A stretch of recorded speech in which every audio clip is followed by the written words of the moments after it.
குருச்சரணம். எல்லாரும் நல்லா இருக்கணும்னு சொல்லி ரேக்கி குருமார்களை வேண்டிக்கிறேன். இந்த பதிவு வந்து ஸ்லீவ் அட்டாச்சுக்காக. ஸ்லீவ் சரியாக வரலைன்னு ஒரு சிலர் கேட்டாங்க, அவங்களுக்காக இந்த வீடியோ.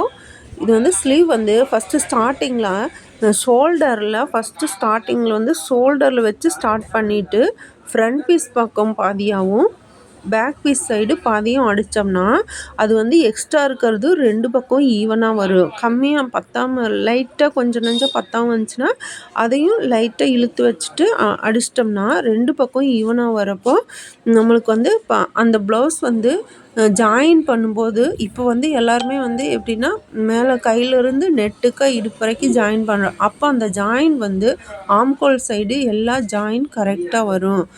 அதுக்கு கரெக்டாக வரப்போ ஓவர்லாக் போட்டு நல்லா நீட்டாக இருக்கும் பார்க்குறக்கு.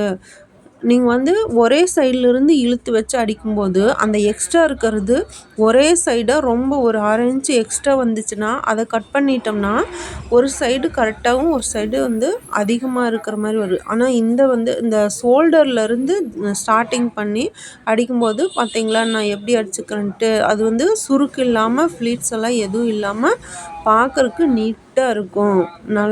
நல்லா நீட்டாக வந்துடும். இந்த மாதிரி நீங்கள் ஒரு தடவை ட்ரை பண்ணி பாருங்கள். தேங்க்யூ. ரொம்ப நன்றி. இது வந்து இந்த